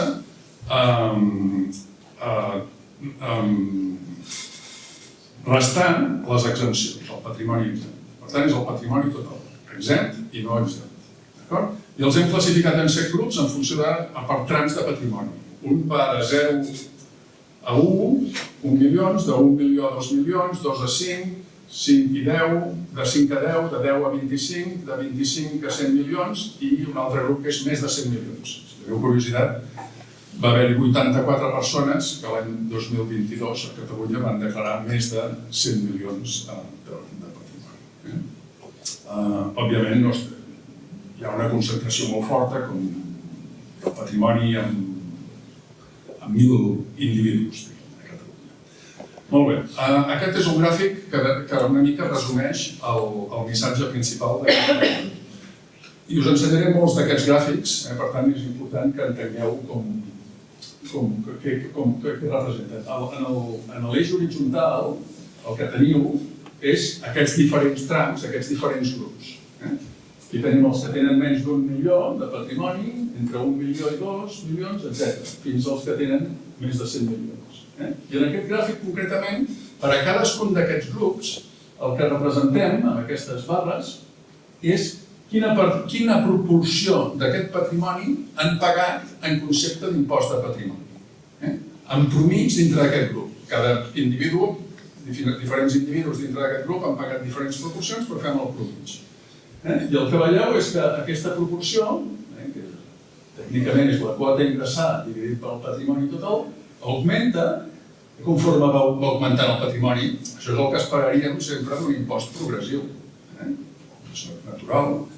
Però que a partir d'un cert patrimoni, concretament a partir de 5 milions, en promig, insisteixo, això són promidjos solament, va disminuir. És a dir, que l'impost passa a ser, en promig, regressiu. I això és, com a mínim, és interessant. Què hi ha darrere d'això? Com pot ser això? Si hem vist que els tipus de gravamen anaven augmentant conforme augmentaven el pressupost, el patrimoni. Doncs aquí és el que hi ha. Aquí tenim, també organitzats per trams de patrimoni, de menor patrimoni a major patrimoni, quin és el percentatge del patrimoni total que és patrimoni exempt. I com podeu veure, conforme augmenta el patrimoni, el percentatge de patrimoni que està exempt, que no està subjecte a aquest impost, no pagues impost sobre aquest patrimoni, va augmentant. I augmenta molt. De fet, per als patrimonis, els individus amb patrimonis més alts, arriba gairebé el 70% del seu patrimoni és exempt. Sobretot perquè consisteix en participacions en aquestes empreses familiars. L'empresa familiar queda molt bé perquè un ho associa amb la botiga del costat de casa, però hi ha moltes altres grans empreses que no tenen res a veure, que són familiars, entre cometes, des del punt de vista de l'impost, però que són immenses i que tenen un valor molt gran, i que estan associades a un patrimoni molt gran dels seus propietaris.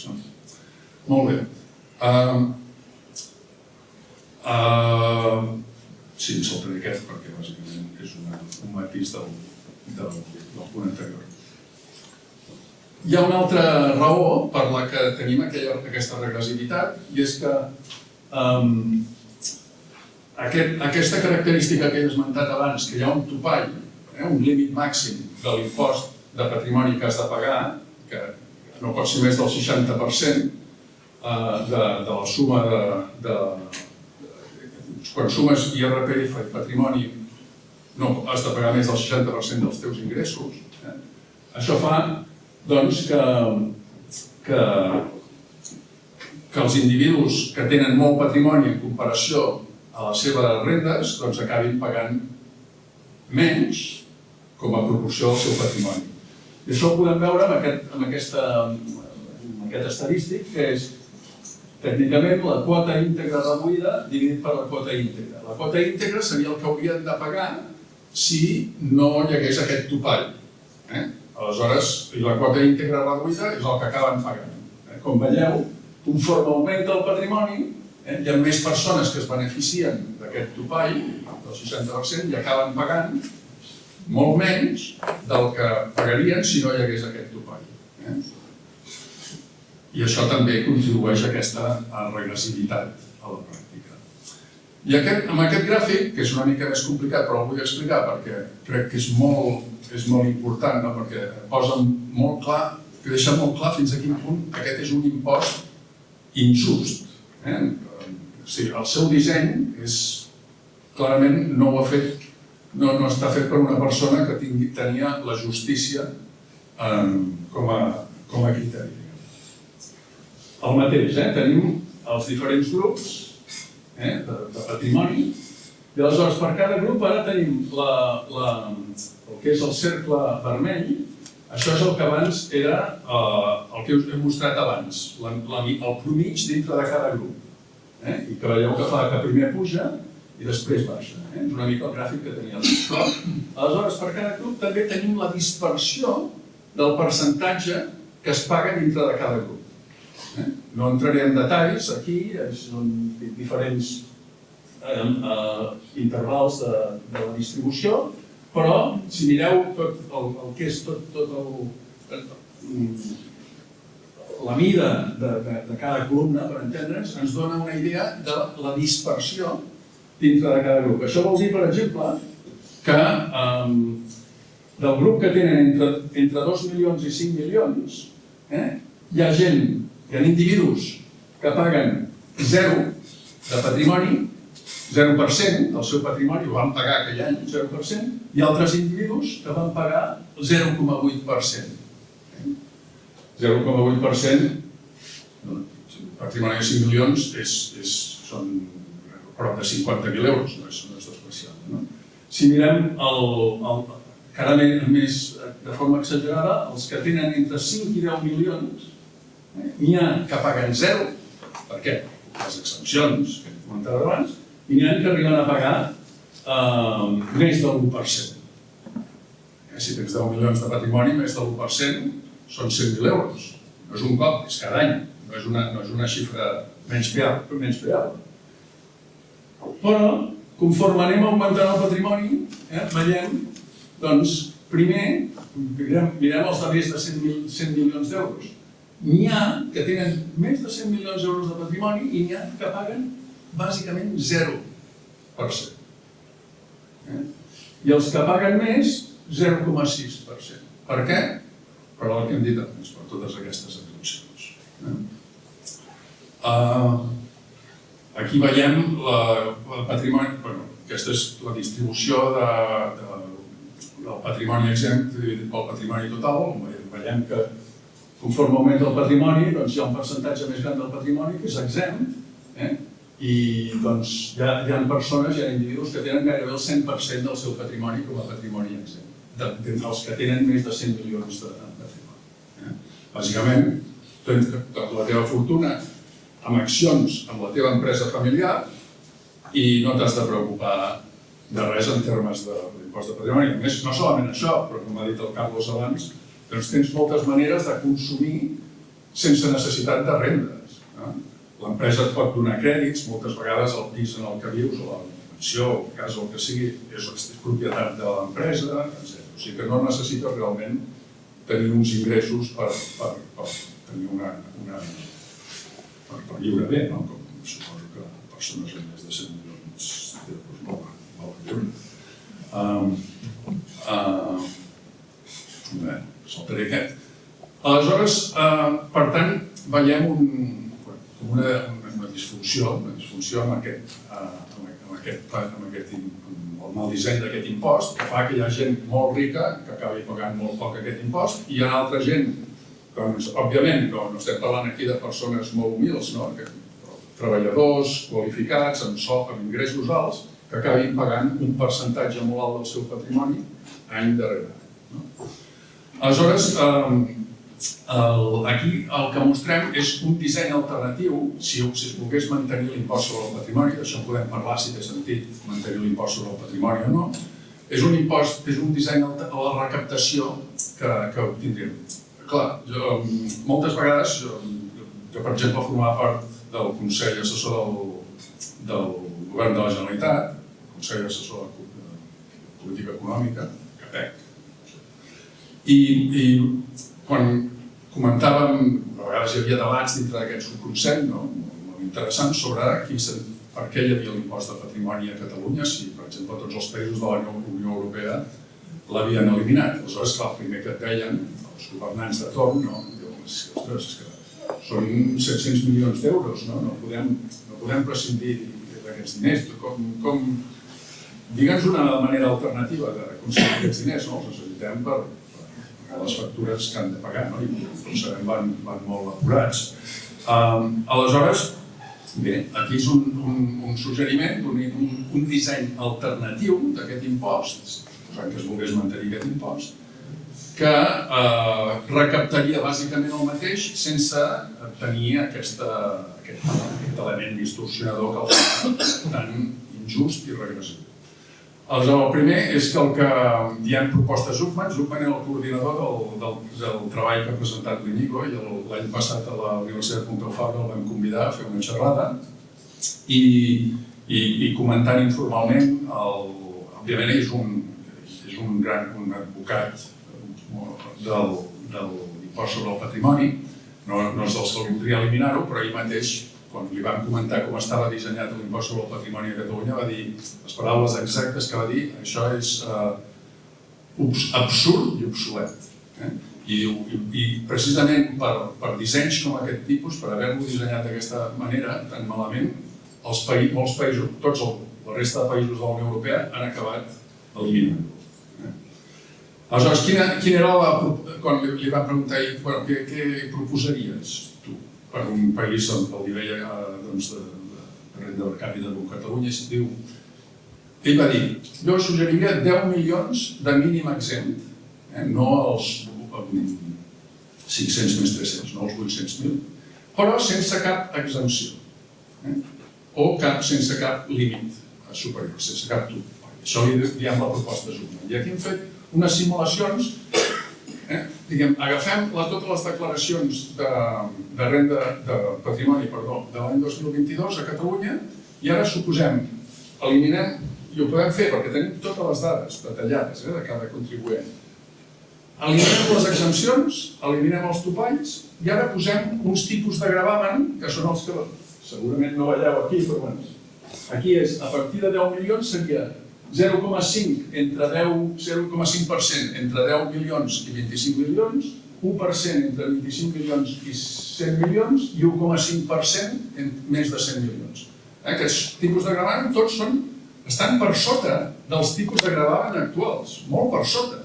I a més el mínim exempt és més alt, o sigui, molta més gent ni tan sols hauria de fer la declaració. I després fem 1%, 1% i 2%, després 1%, 1,5% i 2%. I veiem que, per exemple, en el del mig, de 1%, 1% i 2%, la recaptació és bàsicament la mateixa que l'actual. És la mateixa que l'actual. Amb tipus més baixos i amb menys persones que ni tan sols han de fer la declaració perquè no arriben a 10 milions de patrimoni, que són el 95% de les persones que fan la declaració de patrimoni actual. Després en fem un, que és una mica més ampli, és a partir de 5 milions, i sense entrar en els detalls, perquè ni tenim temps, ni tampoc segurament veia els números, però bàsicament el missatge és el mateix. Que si eliminem les exempcions i aquests topalls, dels que es beneficien sobretot els grans patrimonis, podem obtenir una recaptació semblant a la que s'obté ara a Catalunya, fins i tot amb tipus més baixos. Sembla com màgia. No és màgia perquè hi ha algunes persones que acabarien pagant molts més impostos. Molt més impost sobre el patrimoni. Quines persones? Bàsicament, les persones que ara tenen el gruix del seu patrimoni exempt perquè està en la forma de participacions en empreses familiars.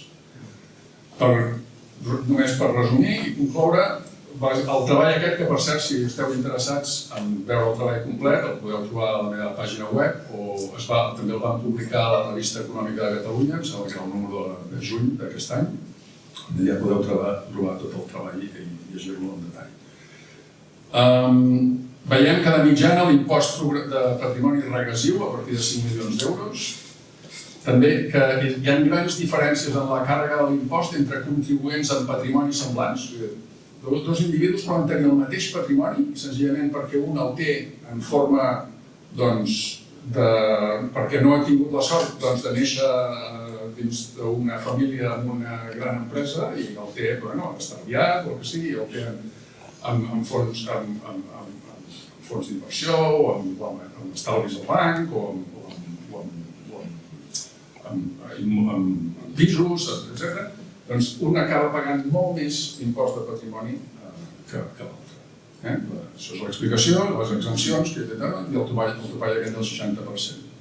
També vull comentar que aquest impost de patrimoni suposa una forta càrrega sobre l'estalvi personal fora de l'àmbit empresarial. O sigui, si una persona és, no sé, un arquitecte, un professional, un arquitecte, un metge, etc., i té uns ingressos alts, com a professional, diguem, d'èxit, molt qualificat, etc., doncs aquesta persona té una càrrega fiscal molt, molt alta en comparació amb persones que tenen un patrimoni molt, molt superior. Això també fa que hi hagi una distorsió en la composició patrimonial. Aquestes persones que tenen participacions en empreses familiars no tenen cap incentiu en posar els seus estalvis d'una altra manera. Potser no és la millor manera, mantenir aquella empresa potser i mantenir aquella empresa controlada per aquella família potser no és el més eficient. I segurament no passaria si no hi hagués aquests avantatges fiscals. Potser els nets no han heredat la capacitat de l'avi per dirigir l'empresa i se la vendrien a una empresa, a algú que la pogués dirigir de forma més eficient, però no tenen incentiu a fer-ho, perquè perdrien els avantatges, els privilegis fiscals que tenen. I, com hem vist, un disseny alternatiu, sense exempcions ni topall, permetria eliminar la inequitat actual, mantenint la recaptació i amb tipus marginals més baixos, però hi hauria perdedors.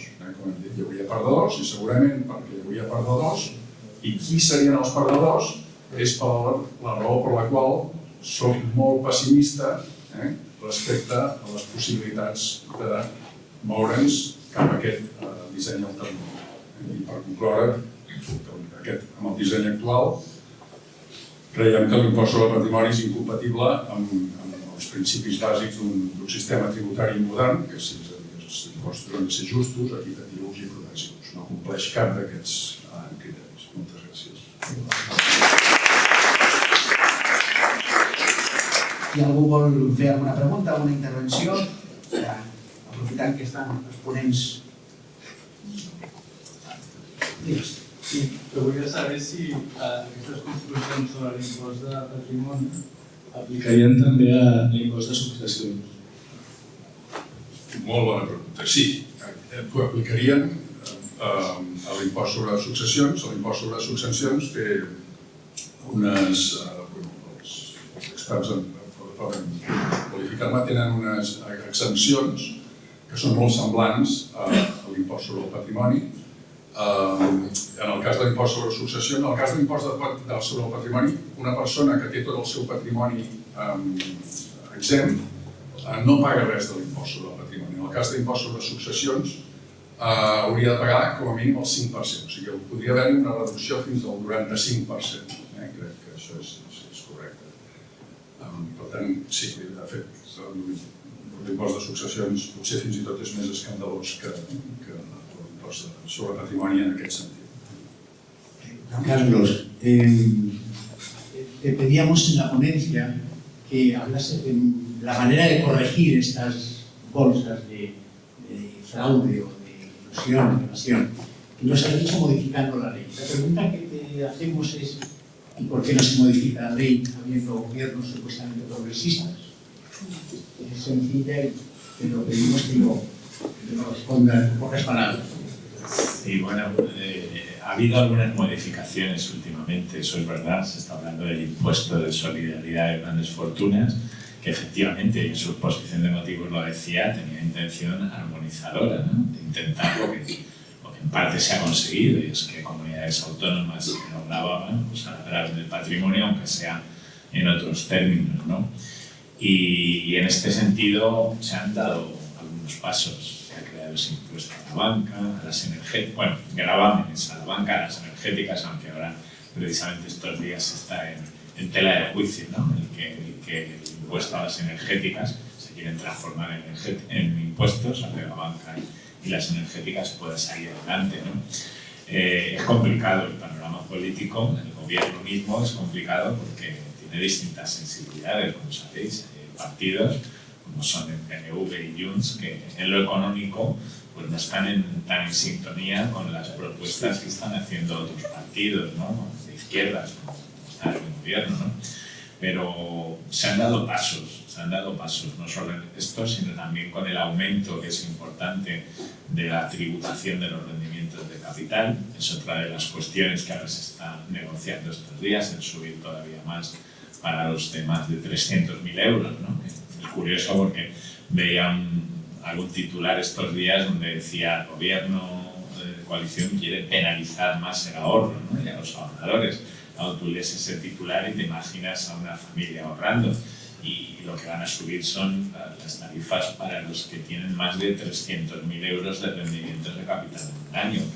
Yo personalmente no conozco a nadie, no sé, creo que vosotros sois tampoco, ¿no? Pero bueno, yo creo que el panorama político es complicado. En este momento, es verdad que durante años atrás, bueno, llegamos a oír aquella frase en su momento de que bajar impuestos era de izquierdas, esto sí lo recordamos, ¿no?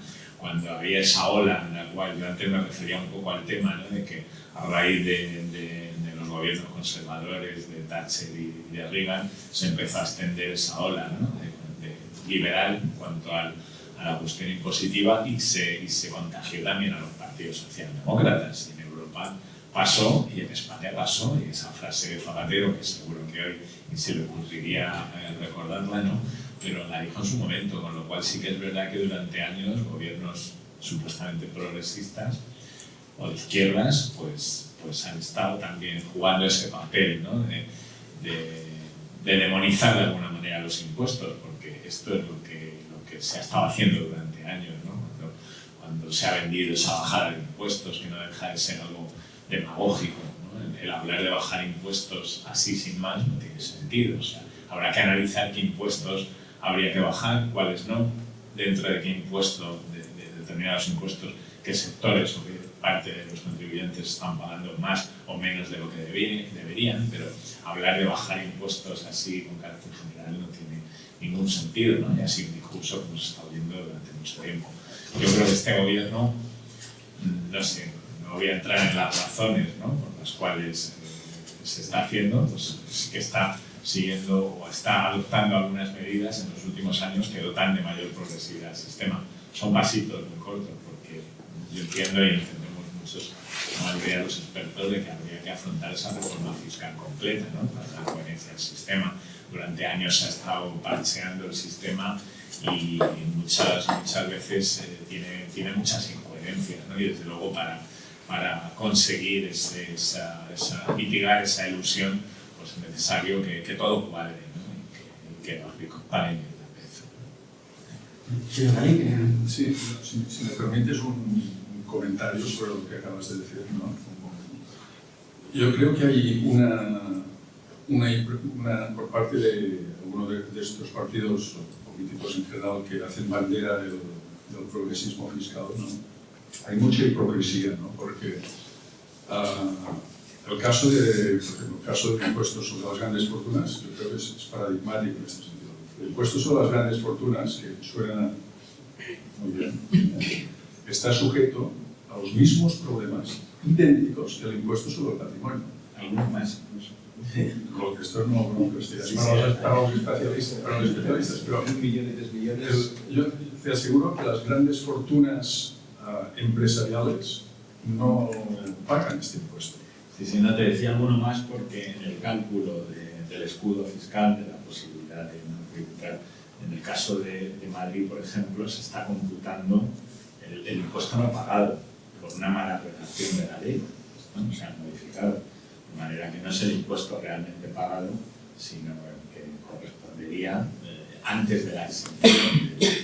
No me acuerdo ahora cómo es la redacción exacta, pero pues decía que hay un problema añadido, ¿no? Es que en Madrid están pagando incluso menos de lo que deberían, ¿no? O sea, esto y tiene la razón, tiene los mismos problemas.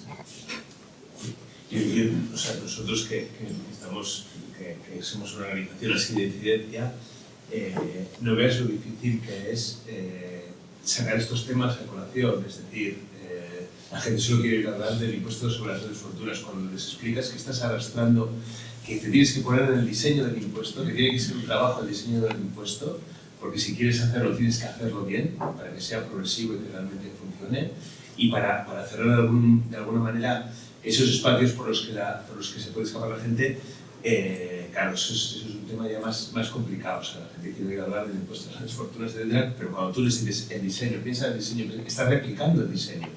Además con las ideas que comentas, y luego nos quedamos con una serie de gente que son entre 1 y... El impuesto a las grandes fortunas es a partir de 3 millones. Hay gente entre 1 y 3 millones que se queda con una especie de limbo, que se lo intentan ahora, pero hablar del diseño es complicado, ¿no? El otro día, si me permites, el otro día en una reunión en la que estábamos debatiendo sobre la reforma fiscal, y había algunas personas de los expertos, de las personas expertas del libro blanco, y una concretamente hablaba de los problemas del impuesto de patrimonio y decía algo que es curioso, ¿no? Y es que para los expertos, él hablaba en su nombre, ¿no? Y para los expertos que ven estos problemas en el impuesto de patrimonio y que, sin embargo, hay prácticamente unanimidad en la necesidad de seguir manteniendo el impuesto de sucesiones, sin embargo, a nivel de gente, de ciudadanos, es lo contrario, ¿no? La gente ve con o es más favorable a los impuestos de patrimonio que al de sucesiones, ¿no? Se ha logrado, durante unos años, convencer por parte de determinados sectores a una buena parte de la ciudadanía de que el impuesto de sucesiones es una doble imposición, es un impuesto a la muerte, es un impuesto malo, ¿no? Bueno, solamente era esto, ¿no? Que destacaba esto que los expertos, muchos dudan del impuesto de patrimonio, no el de sucesiones, y sin embargo a nivel de ciudadanía es más bien lo contrario, ¿no? Es más fácil aceptar el de patrimonio que el de sucesión. Sí, por ahí. Sí. Moltes gràcies. Totes les 3 intervencions han sigut molt interessants i jo personalment he après moltes coses. Precisament arran del que s'estava comentant ara, volia saber la vostra opinió sobre si el que no caldria, no sé, ATAC és una entitat petita però se'n pot aliar moltes més. Aquí hi ha una batalla cultural a guanyar. És a dir, efectivament, s'ha arribat a convèncer a la gent de que l'impost de successions s'hauria de començar a ensenyar-li a la gent o a parlar amb la gent i explicar que, escolta, el que s'ha de lluitar és pel tema d'exempcions, en tot cas, no? 10 milions, perfecte. Em deixo comptar? Sí, 10 milions se'n va bé, no em tocaria, Però, és a dir, no és el mateix dir a la gent, escolteu, perquè és que hi ha gent que no ho sap, aquestes coses. Aleshores, aquest desconeixement per part de la gent de que els impostos tenen una determinada estructura i que hi ha unes exempcions és una qüestió que convindria explicar moltíssim, i a tot arreu i a 2 nivells, perquè inclús gent de nivell universitari no n'estan informats d'aquesta situació. Per tant, allò de dir, escolta, l'important no és suprimir l'impost, l'important és que hi hagin excepcions i si les excepcions són de tants diners, home, em sembla que tu no els deus tenir.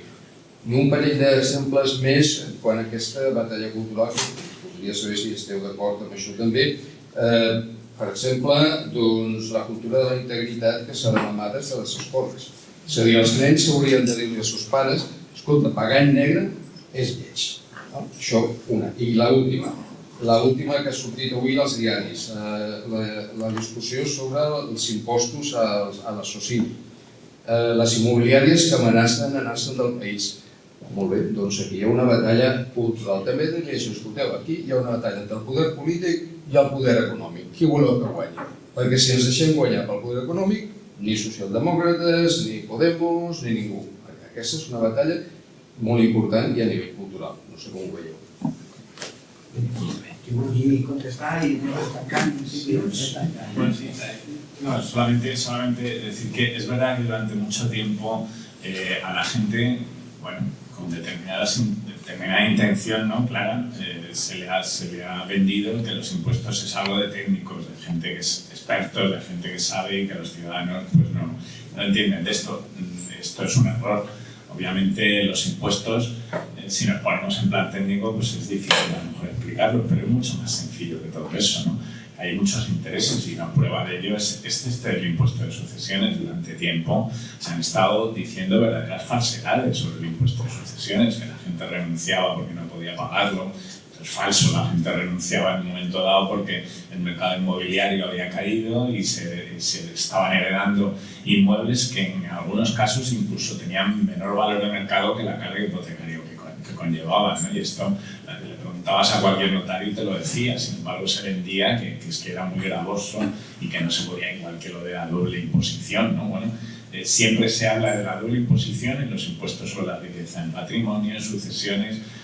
No existe la doble imposición desde el punto de vista técnico, y desde el punto de vista económico, si existe también en el IVA, y de esto no se habla nada, ¿no? Cuando tú pagas tu renta, luego pagas también cuando estás consumiendo con la renta en el IVA, ¿no? Pero esto no interesa. Lo que se habla siempre de doble imposiciones en los impuestos de la riqueza, ¿no? Es verdad que hay y ahí yo con el impuesto de sucesiones he llegado a ver en los medios, en televisión, manifestaciones de gente en ciudades que les mirabas y decías, estos no van a pagar impuestos de sucesiones nunca, porque los mínimos ya estaban funcionando, ¿no? en la mayoría de las comunidades autónomas, y si hay que tocar alguno, pues se tocan, pero claro, esta gente que protestaba contra el impuesto de sucesiones lo que estaba haciendo era el favor a los herederos de la duquesa de Alba, por poner un ejemplo, ¿no? Entonces, claro que el discurso y claro que este tema del debate sobre los impuestos y demás, lo que decía antes de Zapatero cuando nos decía que era de izquierda bajar impuestos, no es algo que no tiene ni pie ni cabeza. Con las SOCIMIs, bueno, ahí vamos a ver, porque se están diciendo muchas cosas. Es verdad que cada vez que, como decía antes, cada vez que se toca un impuesto, en este caso, que puede afectar a entidades tan importantes, ¿no? como SOCIMIs, rápidamente nos dicen que se van a ir, que se va a acabar. Bueno, vamos a ver lo que ocurre. Primero, las enmiendas que hay, yo he visto las enmiendas y no van en esa línea tampoco, ¿no? Se intenta que quizá no extender los beneficios a aquella parte del resultado que proviene de alquileres de pisos o de viviendas, no de viviendas, sino de alquiler vacacional o turístico, ¿no? En fin, no sé, vamos a ver lo que ocurre, porque enseguida vemos declaraciones y medios que empiezan a poner los temas, como decía antes, cuando se hablaba del impuesto a la banca, a las energéticas, pues todo lo que leímos, luego finalmente no ocurre.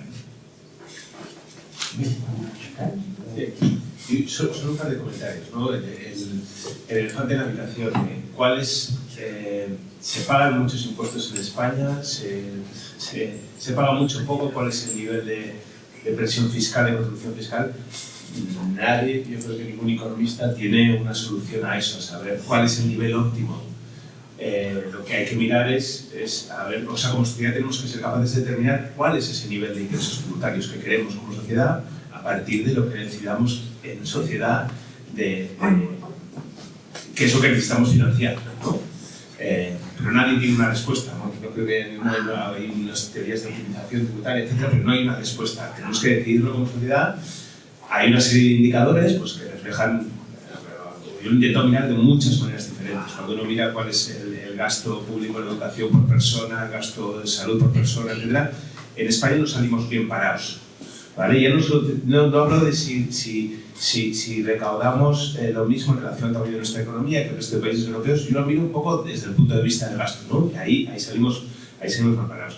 Y en esta batalla cultural hay una parte muy importante que es la pedagogía fiscal. Porque cuando hablamos de impuestos, pues que los impuestos son una vía para financiar una serie de bienes y servicios que a veces decimos que son bienes y servicios que nos provee el gobierno, pero pensemos que son bienes y servicios que nos provee el Estado, ¿vale? O sea, que no es que estamos financiando a veces muchos caprichos de algunos gobiernos, etcétera, que a veces sí, que hay que buscar la racionalización del gasto público, pero que siempre hay que mirar a qué se dedican esos impuestos. Nosotros hemos hecho un experimento de coger y simular en una página web, que os invito a que veáis, que es el valor de tus impuestos.org, que ahí tú ingresas, que ahí tú pones qué es lo que ingresas de renta, y entonces lo que te explica es en qué se convierte, te hace una estimación de qué es lo que pagas de impuestos, considerando IVA, IRPF, haciendo un supuesto tipo de unas características de un tipo de declarante, pero sí que te permite ver, sobre todo, qué es lo que financias. Porque cuando tú te das cuenta qué es lo que cuesta un parto natural en un hospital público, entonces ahí empiezas a ver realmente en qué se traduce qué es lo que pagas de impuestos. Y ahí, para mí, una parte muy... En esa guerra cultural, yo creo que encontramos una guerra cultural donde estamos viendo un poco qué es lo que está decidiendo en Estados Unidos, y esto va a dar bastante que hablar, etcétera. Y creo que hay un trabajo muy fuerte de pedagogía, ¿no? No es solo qué es lo que pagas de impuestos, sino qué se convierte en esos impuestos, ¿no? Y qué es lo que pasaría en nuestra sociedad si no tuviésemos... Me podría poner al extremo, pero sistema de los humanos, ¿no? Si hubiese una educación pública o una sanidad pública, ¿qué es lo que ocurriría? Una reflexió ràpida per acabar. Diferents persones poden tenir, òbviament, diferents punts de vista respecte a quin és la vida del govern òptima en una societat, el nivell d'impostos necessari per finançar aquest govern, etc. Però jo crec que és molt important, parlant de pedagogia, que quan es defensa uns impostos, i a vegades es defensen neutrals de determinats impostos, que cal veure qui els paga aquests impostos efectivament. I que moltes vegades els acaben pagant no necessàriament els que haurien de pagar. Acaben pagant molt més els que no haurien de pagar tant. I en aquest sentit, i soc absolutament conscient que el que diré ara és en aquest àmbit és deliberadament provocador, però no em preocupa. Una mesura com les que ha fet una persona a la que no tinc cap simpatia en absolut des de cap punt de vista, com la senyora Ayuso i altres governants, és el prototip d'això, que consisteix en bonificar, en la mesura que li permet la llei, l'impost de patrimoni i l'impost de successions, de forma que ningú paga. Amb la informació que us he donat avui, jo la interpretaria com una mesura progressista. Per què? Perquè extén els privilegis que la llei dona a les grans fortunes a la resta de la població, incloent les classes mitjanes. Per tant, des d'aquest punt de vista, la voluntat de provocar i de provocar una reflexió és una mesura progressista. Òbviament, es pot compensar amb altres coses, se n'ha parlat aquí, es pot augmentar els tipus sobre les rendes del capital. Hi ha moltes maneres de... Si es vol mantenir la recaptació, hi ha moltes maneres de fer-ho d'una manera progressista, però donat que el disseny ve donat per la llei estatal, perquè totes les exempcions i aquests topalls de coses tenen la llei estatal, les comunitats autònomes no poden canviar això. L'únic que poden fer és canviar els tipus o bonificar-los. Doncs, una interpretació de la mesura d'aquesta política concreta d'algunes comunitats autònomes, que es pot veure com una cosa molt conservadora, fatxa, etc., ja té aquesta reinterpretació com una mesura progressista d'extensió dels privilegis de les grans fortunes, a les que ningú vol eliminar, aquests privilegis, ningú els vol eliminar del panorama polític espanyol actual, una extensió d'aquests privilegis a la resta de la societat. Bé, moltes gràcies, ha sigut una reflexió interessant. Me gustaría puntualizar algo, es que obviamente no estoy de acuerdo con este porque no se extiende a toda la sociedad, se extiende. Es verdad que el impuesto tiene sus defectos y las muy grandes fortunas se están beneficiando de este diseño, pero quienes se van a beneficiar de la desaparición del impuesto no van a ser, desde luego, ni las clases populares ni las clases medias, sin dirigirse este matiz, sino las clases altas, que quizá no son tan altas como las que se están beneficiando más, pero de hombre decir que eso extiende el beneficio a todo el mundo, es lo que he entendido, no está, no. No todo el mundo, sí. A vosotros diferentes.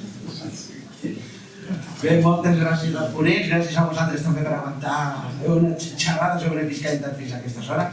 Espero que ens tornem a veure en la següent sessió. Moltes gràcies a tots.